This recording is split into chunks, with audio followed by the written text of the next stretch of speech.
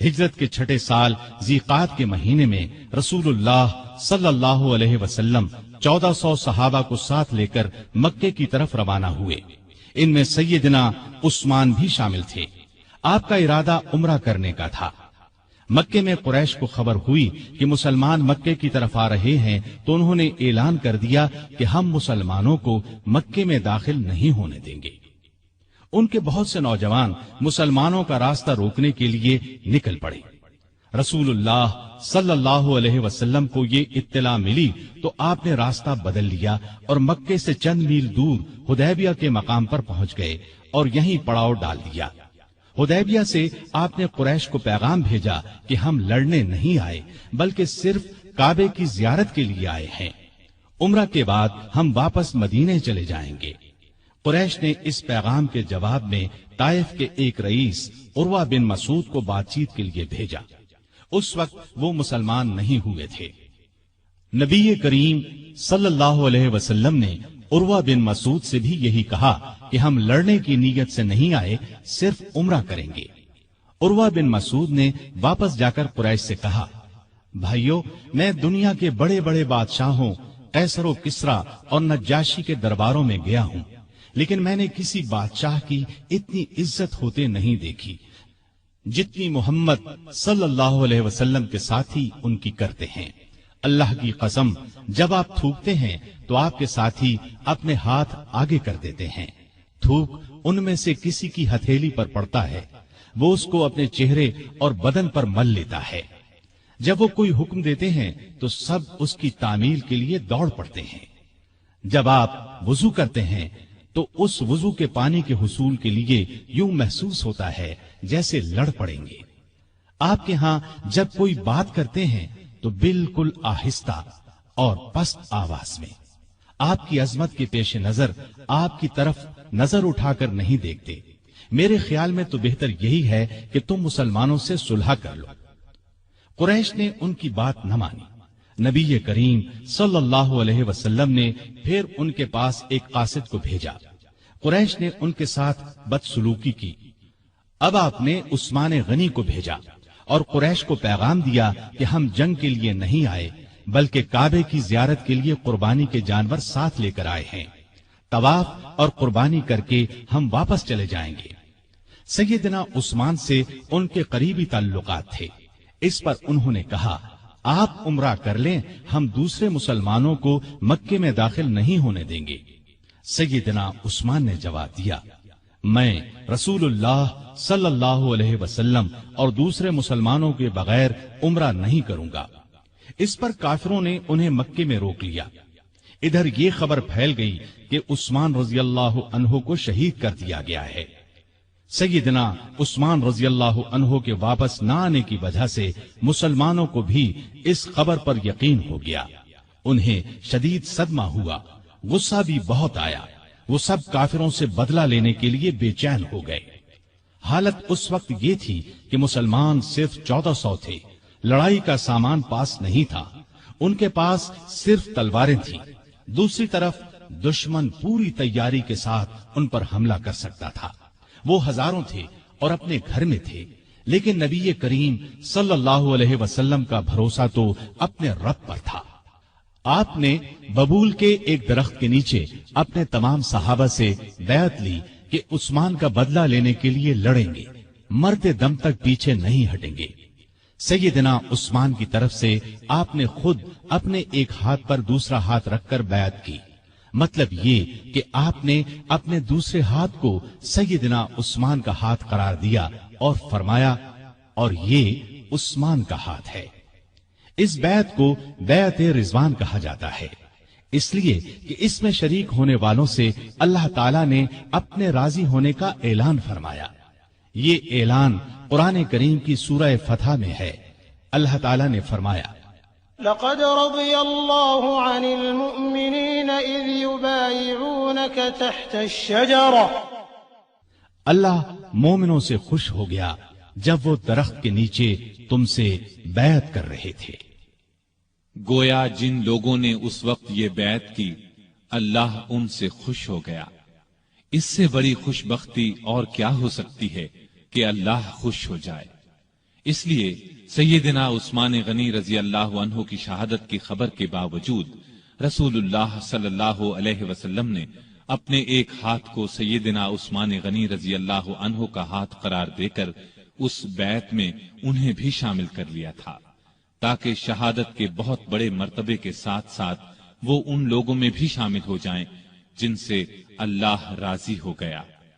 بیعت کے بعد مسلمان لڑائی کی تیاری کر رہے تھے کہ عثمان غنی رضی اللہ عنہ وہاں پہنچ گئے۔ انہیں زندہ سلامت دیکھ کر مسلمان بہت خوش ہوئے۔ ادھر مسلمانوں کے جوش اور جذبے کی کیفیت دیکھ کر کافر مسلمانوں سے صلح پر آمادہ ہو گئے۔ انہوں نے چند شرائط پر مسلمانوں سے صلح کر لی۔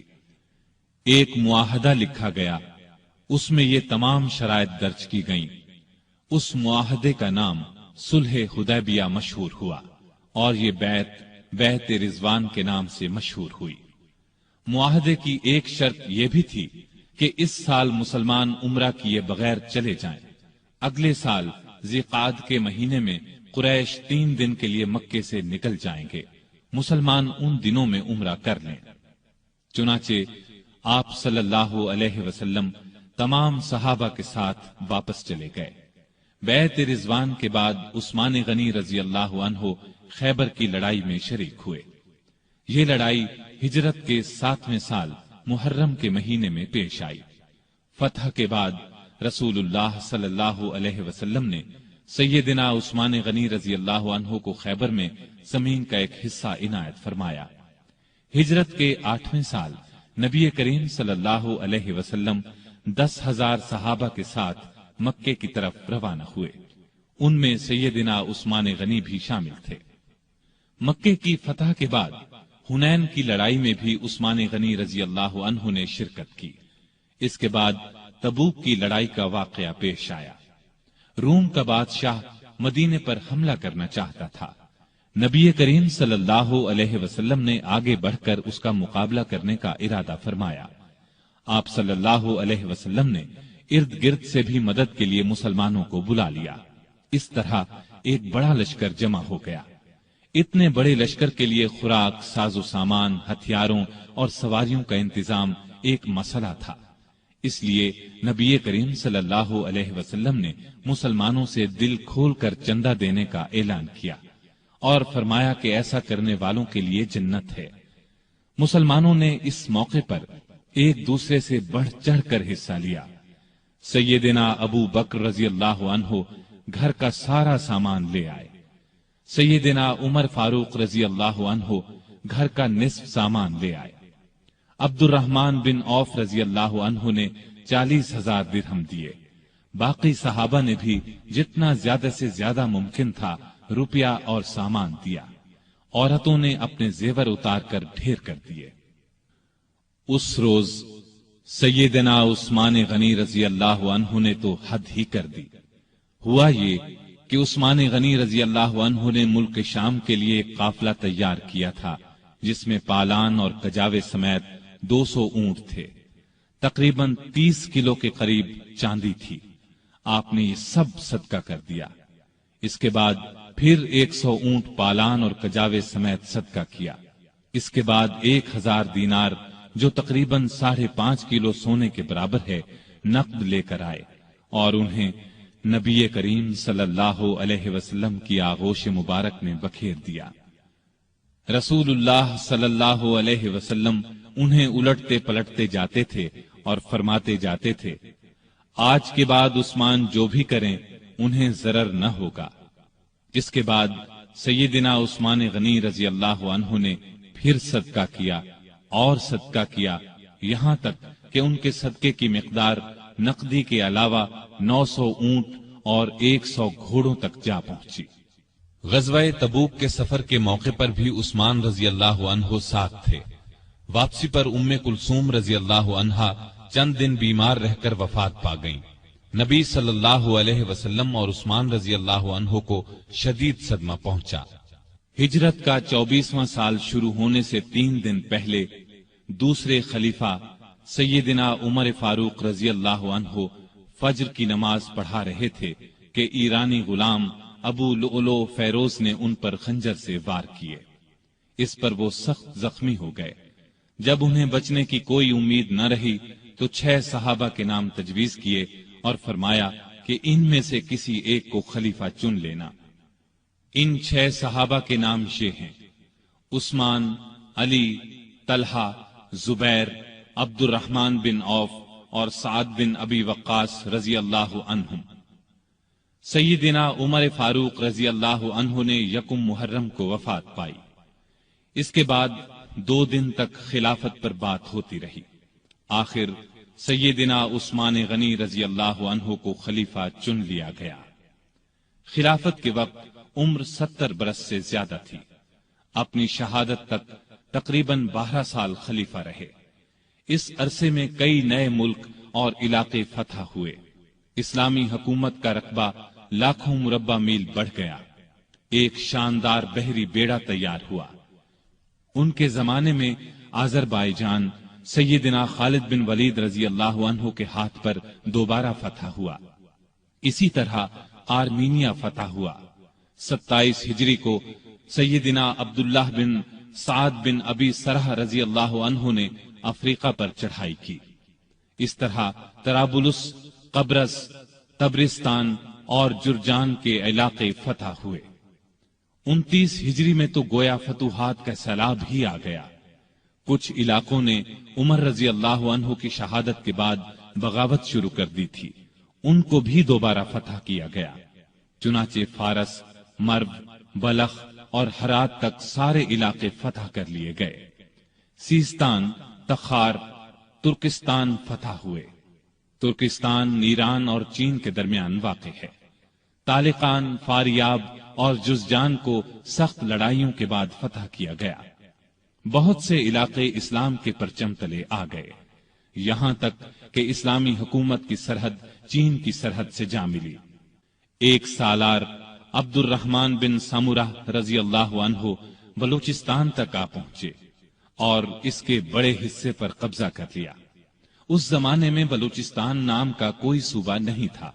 اس علاقے کو سندھ کا حصہ سمجھا جاتا تھا۔ پھر پورے ایران کو فتح کر لیا گیا۔ کابل سمیت وہ تمام علاقے اسلامی حکومت میں شامل ہو گئے جو آج کل افغانستان، بلوچستان اور وسط ایشیا کا حصہ ہیں۔ ایران میں آئے دن بغاوتیں ہوتی رہتی تھیں۔ اس کی وجہ یہ تھی کہ ایران کا آخری آتش پرست حکمران یزدگرد ابھی زندہ تھا۔ سیدنا عمر فاروق رضی اللہ عنہ کے زمانے میں وہ بھاگ کر ترکستان چلا گیا تھا۔ سیدنا عثمان غنی رضی اللہ عنہ کے دور میں وہ خراسان اور پھر سیستان پہنچا۔ مسلمانوں کے خلاف بغاوت کی، لیکن اسلامی لشکر نے دونوں جگہ اس کی بغاوت کو کچل دیا۔ خود یزدگرد ایک پنچکی والے دیہاتی کے ہاتھوں مارا گیا۔ یہ واقعہ عثمان غنی رضی اللہ عنہ کی خلافت کے 8ویں سال پیش آیا۔ اس کے بعد ایران میں بغاوتوں کا سلسلہ رک گیا۔ اس کے بعد روم کے بادشاہ کانسٹینس نے شام اور مصر پر حملے کا ارادہ کیا۔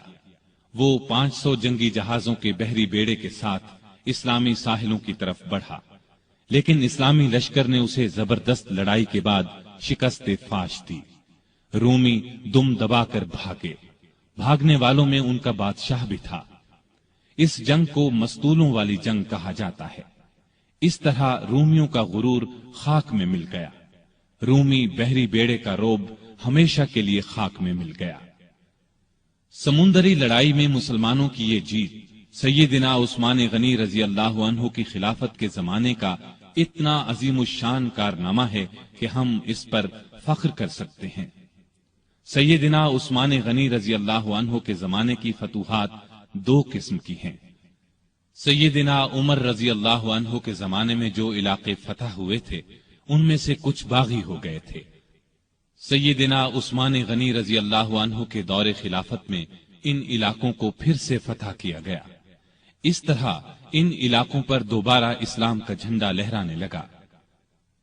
ان میں آذربائیجان، آرمینیا، ہمدان، رے، خراسان اور اسکندریہ وغیرہ کی بغاوتوں کا کچلا جانا شامل ہے۔ دوسری قسم کی فتوحات وہ ہیں جو مسلمانوں نے نئے علاقے فتح کیے۔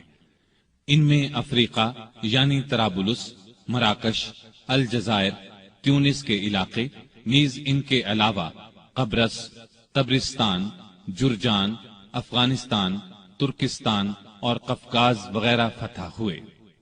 قفقاز کو کوہ قاف بھی کہا جاتا ہے۔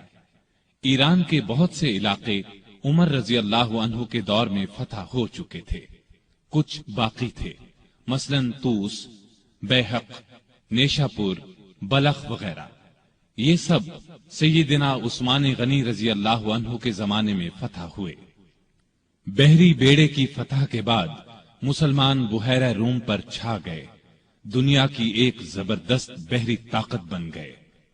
شام کے والی سیدنا امیر معاویہ نے سیدنا عثمان کی توجہ اس طرف دلائی کہ ہمیں ہر وقت رومیوں کی طرف سے بحری حملے کا خطرہ رہتا ہے، ان کے مقابلے کے لیے ہمارے پاس بھی بحری بیڑا ہونا چاہیے۔ اس پر انہوں نے بحری بیڑا تیار کرنے کا حکم دیا۔ سیدنا امیر معاویہ نے مصر کے والی عبداللہ بن سعد کے ساتھ مل کر ایک عظیم الشان بحری بیڑا تیار کیا، جس میں کئی سو جنگی جہاز تھے۔ جہاز بنانے کا پہلا کارخانہ مصر میں قائم ہوا۔ بحری بیڑے کے ساتھ بحری فوج بھی قائم کی گئی۔ اس بیڑے کا نصف حصہ شام اور نصف مصر کے ساحل پر رہتا تھا۔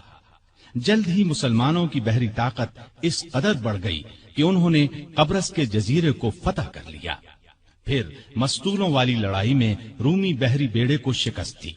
یہ شکست اس قدر زبردست تھی کہ پھر مدت دراز تک رومیوں کو اسلامی ملکوں پر حملہ کرنے کی جرت نہ ہوئی۔ سیدنا عثمان نے اپنے زمانے میں رفاع عامہ یعنی عام لوگوں کی بھلائی کے بے شمار کام کیے۔ ان میں سے کچھ یہ ہیں: نجد کے راستے پر ایک شاندار سرائے بنوائی، اس کے ساتھ ایک چھوٹا سا بازار بسایا، میٹھے پانی کا ایک کنواں کھدوایا۔ خیبر کی طرف سے کبھی کبھار سیلاب آتا تھا، مدینے سے کچھ فاصلے پر ایک بند تعمیر کرا دیا تاکہ سیلاب کا رخ مدینے کی طرف نہ ہو۔ نہریں کھدوا کر بھی اس کا رخ موڑا گیا۔ اس بند کو بند محظور کہا جاتا ہے۔ کوفے میں مسلمانوں کے لیے ایک عظیم الشان مہمان خانہ بنوایا۔ پورے ملک میں اونٹوں اور گھوڑوں کی پرورش کا بہت اچھا انتظام کیا۔ ان کے لیے جگہ جگہ چراگاہیں بنوائی، ان کے قریب چشمے بنوائے۔ بعض چراگاہیں اتنی بڑی تھیں کہ ان میں کئی کئی ہزار اونٹ اور گھوڑے پرورش پاتے تھے۔ ان چراگاہوں کی نگرانی کرنے والوں کے لیے ان کے ساتھ مکان بنوائے۔ مدینے کی طرف آنے والے تمام راستوں کو اچھے طریقے سے بنوایا تاکہ مسافروں کو کوئی تکلیف نہ ہو۔ ان پر جگہ جگہ چوکیاں اور سرائیں بنوائیں، چشموں کے پانی کا انتظام کیا، سڑکیں بنوائیں، ندی نالوں اور دریاؤں پر پل بنوائے، مختلف شہروں میں مساجد تعمیر کروائیں۔ آپ کے زمانے میں مدینے میں ایک بڑا بیت المال تھا۔ اس کے علاوہ ہر صوبے میں ایک بیت المال ہوتا تھا۔ یہ گویا سرکاری خزانے تھے۔ ان سے حقداروں کو حق دیا جاتا، محتاجوں کی مدد کی جاتی۔ بے شمار نئے علاقے فتح ہونے کی وجہ سے ملک کی آمدنی بہت بڑھ گئی تھی۔ چنانچہ جن لوگوں کو بیت المال سے وظیفے ملتے تھے ان میں 100 درہم کا اضافہ کر دیا گیا۔ رمضان میں امہات المومنین یعنی امت کی ماؤں کو 2 درہم روزانہ، جبکہ دوسرے لوگوں کو 1 درہم بیت المال سے دیا جاتا تھا۔ اس کے علاوہ انہیں کھانا بھی دیا جاتا۔ مقدمات کا فیصلہ کرنے کے لیے جگہ جگہ قاضی مقرر تھے۔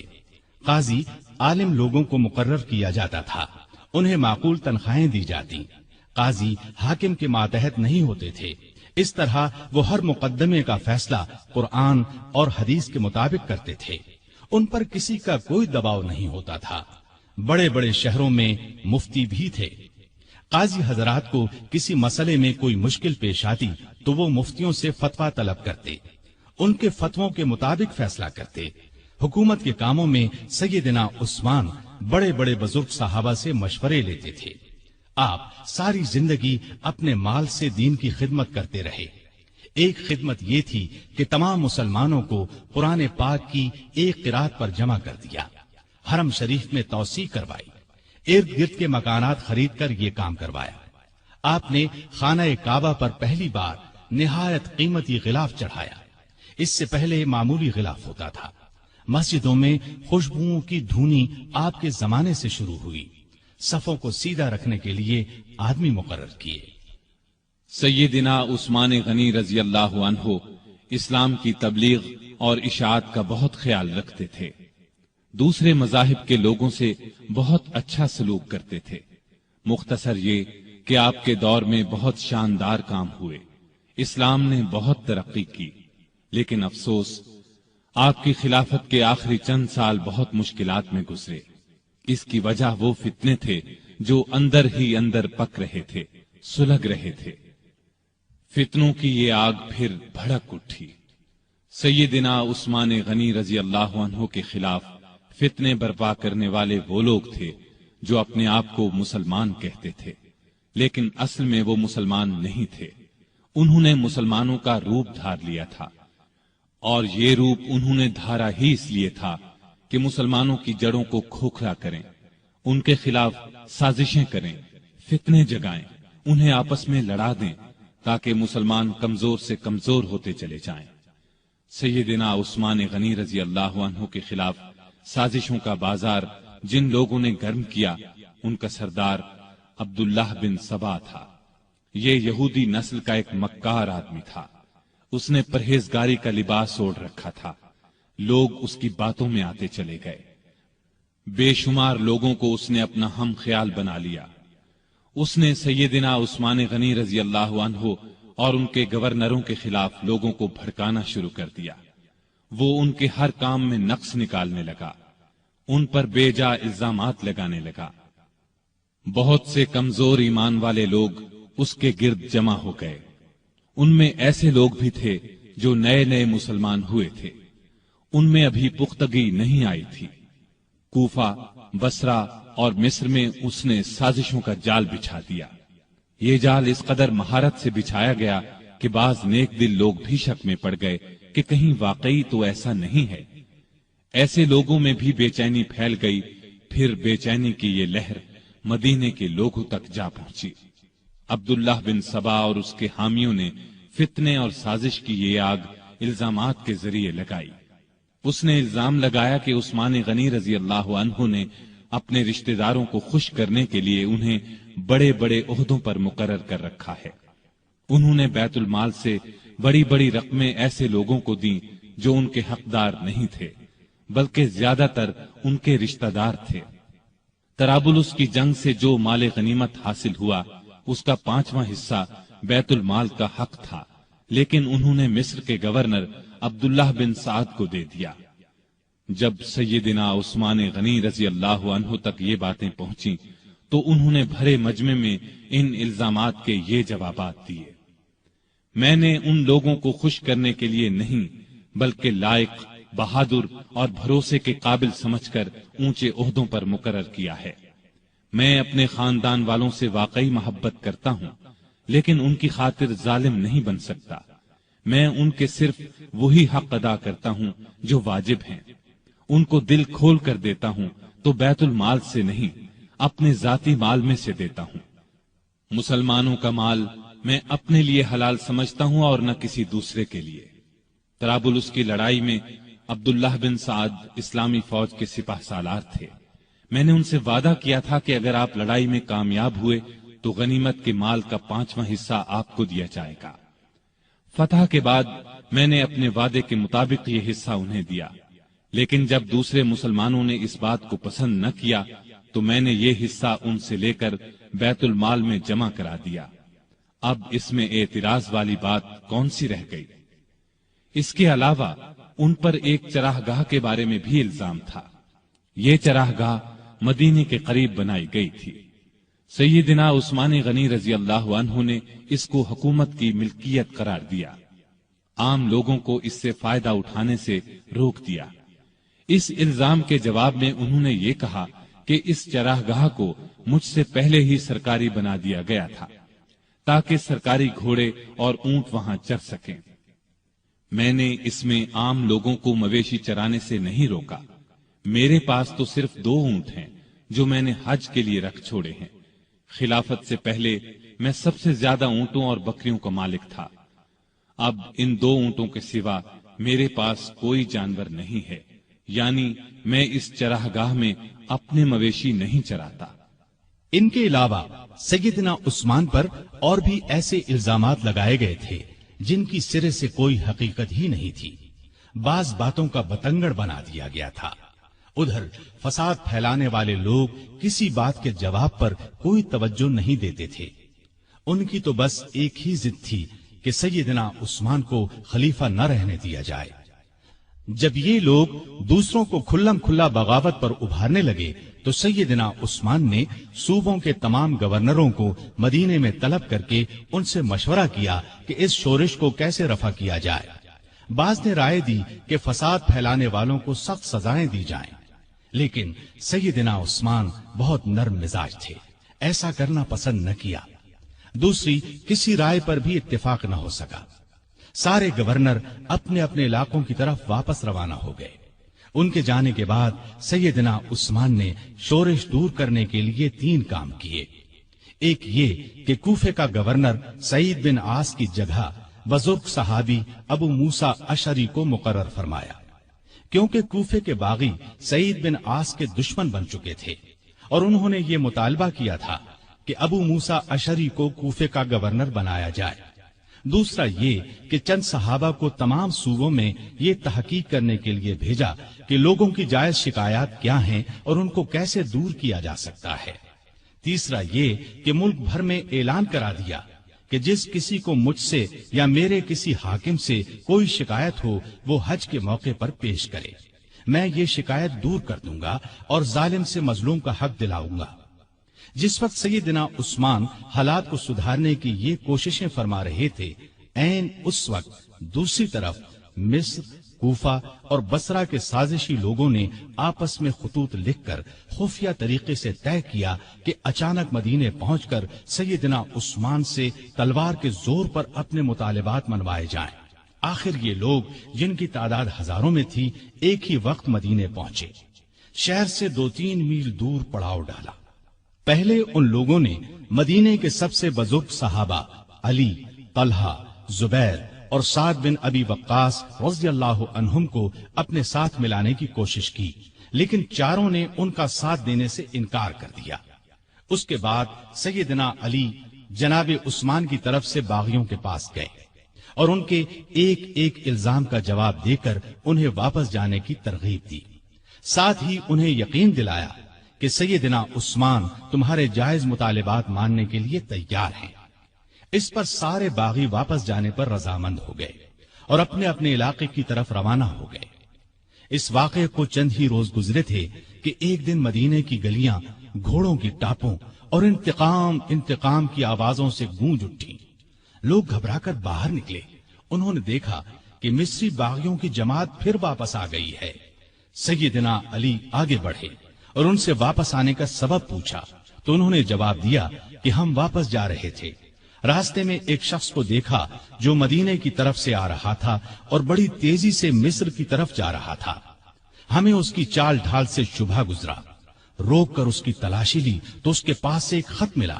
وہ خط مصر کے گورنر کے نام تھا۔ خط امیر المومنین عثمان کی طرف سے تھا۔ اس میں انہوں نے لکھا تھا کہ جو لوگ مدینے سے مصر واپس آ رہے ہیں ان سب کو قتل کر دیا جائے۔ خط پر سیدنا عثمان کی مہر بھی لگی تھی۔ اس خط کو دیکھ کر ہم نے سمجھ لیا کہ ہمارے ساتھ دھوکہ کیا جا رہا ہے۔ اب ہم اس دھوکے کا انتقام لینے کے لیے واپس آئے ہیں۔ جب یہ معاملہ سیدنا عثمان غنی رضی اللہ عنہ کے سامنے رکھا گیا تو وہ بہت حیران ہوئے اور قسم کھا کر کہا، نہ میں نے یہ خط لکھا نہ کسی سے لکھوایا۔ اس پر لوگوں نے خیال ظاہر کیا کہ یہ خط سیدنا عثمان کے مشیر مروان بن حکم نے ان کی اجازت کے بغیر لکھا ہے۔ ادھر باغی تو فساد پر تلے ہوئے تھے۔ انہوں نے کہا، خط چاہے کسی نے لکھا ہو، اس کے ذمہ دار خلیفہ ہی ہیں، اس لیے وہ خلافت سے الگ ہو جائیں۔ اسی دوران میں کوفہ اور بصرہ کے لوگ بھی واپس آ گئے۔ ان سے پوچھا گیا کہ تم لوگوں کے راستے تو الگ الگ ہیں، پھر تم کس طرح راستے سے پلٹ آئے ہو؟ انہوں نے کوئی جواب نہ دیا اور مصریوں میں شامل ہو گئے۔ سیدنا عثمان غنی رضی اللہ عنہ نے باغیوں کو جواب دیا، جب تک مجھ میں جان ہے خلافت سے الگ نہیں ہوں گا۔ میں تمہاری ہر جائز شکایت کو دور کرنے کے لیے تیار ہوں، لیکن تمہارے کہنے سے خلافت کی قمیص کو نہیں اتاروں گا، اس لیے کہ یہ قمیص مجھے اللہ نے پہنائی ہے، اور مجھے رسول اللہ صلی اللہ علیہ وسلم نے فرمایا تھا کہ اللہ تعالیٰ تجھے قمیص پہنائے گا، پھر اسے اتارنے کے لیے لوگ آئیں گے تو اسے نہ اتارنا۔ میں نہ تو تلوار کے زور پر خلیفہ بنا تھا اور نہ کوئی تلوار کے زور پر مجھے خلافت سے الگ کر سکتا ہے۔ میں رسول صلی اللہ علیہ وسلم کی وصیت کے مطابق آخری دم تک صبر کروں گا۔ ان کا یہ جواب سن کر سارے باغی آگے بڑھے اور امیر المؤمنین سیدنا عثمان غنی کے گھر کو گھیرے میں لے لیا۔ باغیوں نے ان کے گھر کو کئی دن تک گھیرے میں رکھا۔ ان دنوں میں ان ظالموں نے بہت گھٹیا حرکات کی، ان کے گھر میں پانی اور خوراک تک جانے سے روک دیا۔ ایک روز ام المؤمنین سیدہ ام حبیبہ رضی اللہ عنہا نے کھانے پینے کی کچھ چیزیں لے کر سیدنا عثمان غنی تک جانے کی کوشش کی، لیکن ظالم باغیوں نے ان کی بے ادبی کی اور آگے نہ جانے دیا۔ ایک روز سیدنا علی رضی اللہ عنہ نے اپنے چند آدمیوں کے ذریعے پانی کی 3 مشکیں بھجوائیں۔ ان آدمیوں کو باغیوں نے روکا، لیکن وہ لڑ بھیڑ کر اور کئی زخم کھا کر پانی کی مشکیں اندر لے جانے میں کامیاب ہو گئے۔ 1-2 بار پڑوس کے گھروں سے بھی خوراک اور پانی کی مدد پہنچی، لیکن یہ اتنی کم ہوتی تھی کہ بڑی مشکل سے 1-2 دن گزرتے تھے۔ مدینے میں جتنے بھی بزرگ اور جلیل القدر صحابہ موجود تھے، ان سب نے باغیوں کو بہت سمجھایا، لیکن باغیوں نے ان کا بھی لحاظ نہ کیا، کوئی بات نہ مانی۔ خود امیر المؤمنین سیدنا عثمان غنی رضی اللہ عنہ نے کئی مرتبہ باغیوں کو سمجھانے کی کوشش کی، مکان کی چھت پر جا کر کئی مرتبہ ان کے سامنے بہت با اثر تقاریر کی، انہیں یاد دلایا کہ رسول اللہ صلی اللہ علیہ وسلم جب مدینے تشریف لائے تھے تو مسجد نبوی کے لیے جگہ تنگ تھی۔ آپ نے اعلان فرمایا تھا کہ جو شخص مسجد کے لیے زمین خریدے گا اسے جنت میں جگہ ملے گی۔ میں نے ہی یہ جگہ خرید کر مسجد میں شامل کی تھی، لیکن آج تم مجھے اس مسجد میں نماز پڑھنے سے روکتے ہو۔ ہجرت کے بعد سارے مدینے میں بس ایک ہی کنواں تھا۔ رسول اللہ صلی اللہ علیہ وسلم نے اعلان فرمایا تھا کہ جو شخص اس کنویں کو خرید کر مسلمانوں کے لیے پانی عام کرے گا اس کے لیے جنت ہے۔ کیا تمہیں علم نہیں ہے کہ میں نے ہی یہ کنواں خرید کر مسلمانوں کے حوالے کیا تھا، لیکن آج تم نے مجھ پر اس کا پانی بند کر دیا ہے۔ رسول اللہ صلی اللہ علیہ وسلم کے ساتھ میرا کیا تعلق تھا، کیا تم یہ بھی نہیں جانتے؟ ان کی یہ تمام باتیں بھی پتھر دل باغیوں کو ہلا نہ سکی۔ ان ظالموں نے امیر المؤمنین کے مکان کو آنے والے تمام راستوں پر پہرے بٹھا دیے تاکہ مدینے کے لوگ ان کی مدد کو نہ پہنچ سکیں۔ پھر بھی 700 بہادر مسلمان ہتھیار لگا کر کسی نہ کسی طرح سیدنا عثمان غنی رضی اللہ عنہ کے پاس پہنچ گئے اور امیر المؤمنین سے کہا، اگر آپ اجازت دیں تو ہم ان باغیوں سے لڑیں۔ اس پر عثمان غنی رضی اللہ عنہ نے فرمایا، میں تم لوگوں کو اللہ کا واسطہ دیتا ہوں کہ کوئی شخص میرے لیے اپنا خون نہ بہائے۔ اس پر چند نوجوانوں کے سوا نہ چاہتے ہوئے بھی باقی لوگ واپس چلے گئے۔ سیدنا عثمان غنی رضی اللہ عنہ نے یہ بھی پسند نہ فرمایا کہ رسول اللہ صلی اللہ علیہ وسلم کے شہر کو چھوڑ کر کسی دوسرے شہر چلے جائیں۔ وہ تمام مصیبتیں صبر اور شکر سے برداشت کرتے رہے، لیکن گوارا نہ کیا کہ لوگ ان کی خاطر ایک دوسرے کا خون بہائیں۔ ادھر مدینے میں یہ ہو رہا تھا، ادھر مکے میں حج ہو رہا تھا۔ اکثر لوگ حج کے لیے گئے ہوئے تھے۔ باغی بھی یہ سوچ رہے تھے کہ حج کے بعد لوگ مدینے کا رخ کریں گے اور موقع ہاتھ سے نکل جائے گا، چنانچہ وہ سیدنا عثمان کے قتل کا مشورہ کرنے لگے۔ سیدنا عثمان کو ان کے ارادے کی خبر ہوئی تو انہوں نے مکان کی چھت پر کھڑے ہو کر باغیوں کے سامنے یہ تقریر کی، لوگو، آخر تم مجھے کس جرم میں قتل کرنا چاہتے ہو؟ اسلام 3 صورتوں کے علاوہ کسی مسلمان کے قتل کرنے کی اجازت نہیں دیتا، یا تو وہ اسلام لانے کے بعد اس سے پھر جائے، یا شادی کے بعد بدکاری کرے، یا کسی کو جان بوجھ کر قتل کرے۔ اللہ کی قسم میں نے ان تینوں میں سے کوئی گناہ نہیں کیا، پھر تم میرے خون کے پیاسے کیوں ہو؟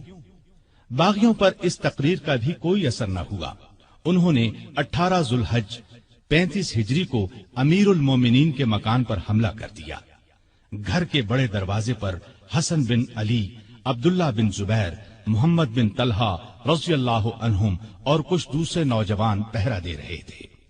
انہوں نے باغیوں کا زبردست مقابلہ کیا اور زخم کھا کر بھی انہیں اندر داخل نہ ہونے دیا۔ اب 4 باغی ساتھ کے ایک مکان کے ذریعے دیوار پھاند کر اندر داخل ہو گئے۔ اس وقت سیدنا عثمان روزے سے تھے اور قرآن پاک کی تلاوت کر رہے تھے۔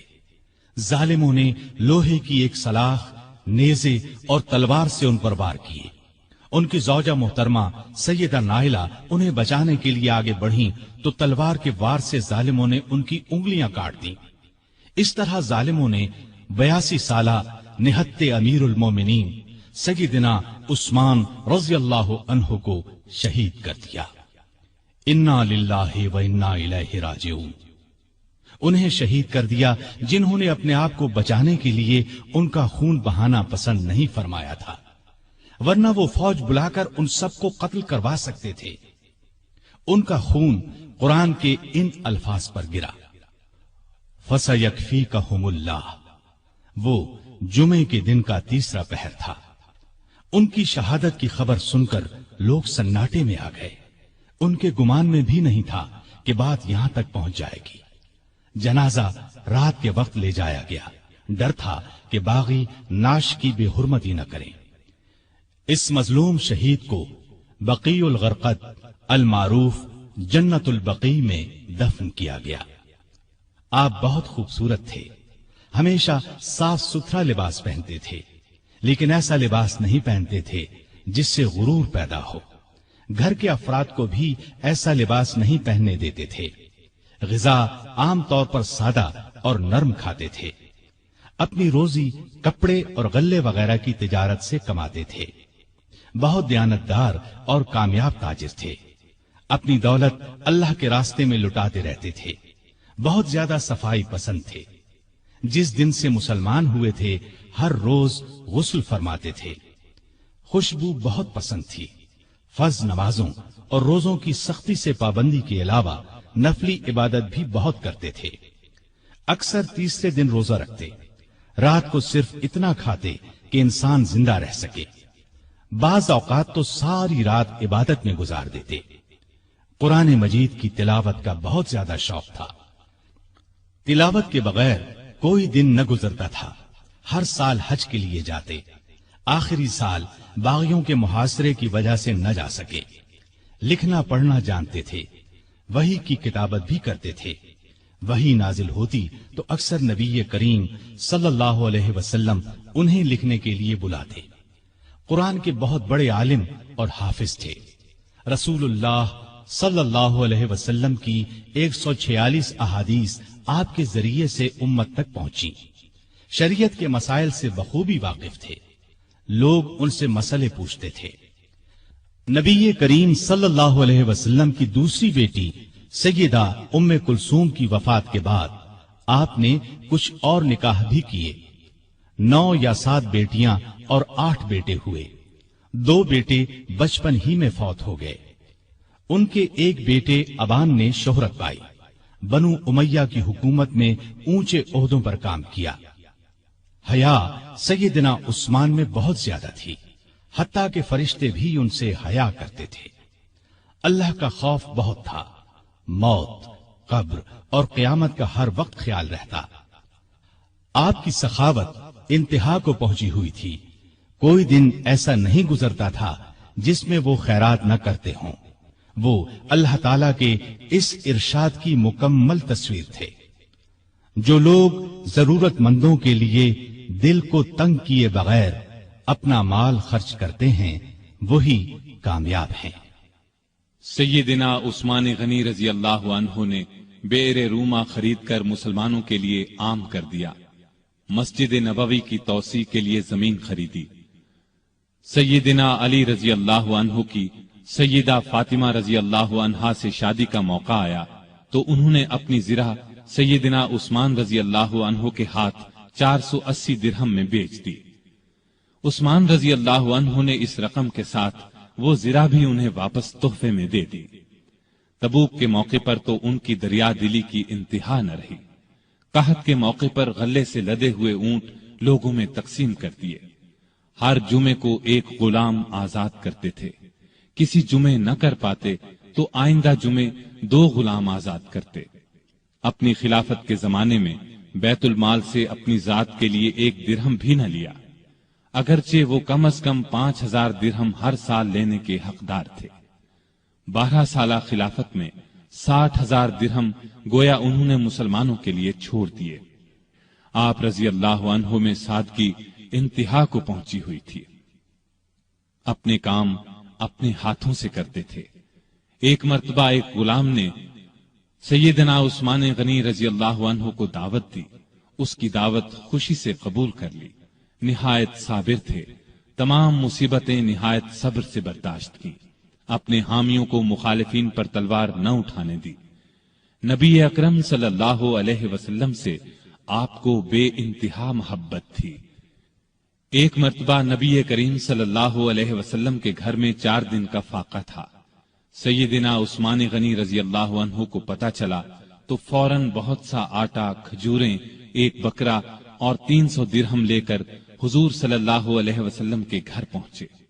اس وقت آپ صلی اللہ علیہ وسلم گھر میں نہیں تھے۔ انہوں نے یہ چیزیں بی بی عائشہ رضی اللہ عنہا کے حوالے کی۔ تھوڑی دیر بعد کچھ روٹیاں اور بھنا ہوا گوشت بھی دے آئے۔ نبی صلی اللہ علیہ وسلم گھر تشریف لائے تو سیدہ عائشہ صدیقہ رضی اللہ عنہا نے آپ صلی اللہ علیہ وسلم کو بتایا کہ عثمان یہ سامان دے گئے ہیں۔ آپ صلی اللہ علیہ وسلم یہ سن کر گھر نہیں ٹھہرے، فوراً مسجد میں تشریف لے گئے اور ہاتھ اٹھا کر دعا مانگی، اے اللہ، میں عثمان سے راضی ہو گیا ہوں، تو بھی عثمان سے راضی ہو جا۔ یہ الفاظ نبی کریم صلی اللہ علیہ وسلم نے 3 بار دہرائے۔ جس ہاتھ سے سیدنا عثمان غنی رضی اللہ عنہ نے نبی کریم صلی اللہ علیہ وسلم سے بیعت کی تھی، اس ہاتھ سے ساری زندگی گندی چیز کو نہیں چھوا۔ باغیوں کی شورش بڑھی تو امیر معاویہ رضی اللہ عنہ نے پیشکش کی کہ آپ میرے پاس شام آ جائیں، یہاں آپ ہر طرح سے محفوظ رہیں گے۔ اس پر فرمایا، چاہے میری گردن کٹ جائے، میں رسول اللہ صلی اللہ علیہ وسلم کے شہر کو نہیں چھوڑ سکتا۔ نبی کریم صلی اللہ علیہ وسلم کو بھی آپ سے اتنی ہی محبت تھی، اس لیے اپنی 2 بیٹیاں آپ کے نکاح میں دیں۔ سیدنا عثمان غنی رضی اللہ عنہ ان 10 صحابہ میں سے ایک ہیں جنہیں جنت کی خوشخبری نبی کریم صلی اللہ علیہ وسلم نے اس دنیا ہی میں دے دی تھی۔ رسول اللہ صلی اللہ علیہ وسلم کا یہ بھی فرمان ہے، عثمان رضی اللہ عنہ جنت میں میرے ساتھی ہیں۔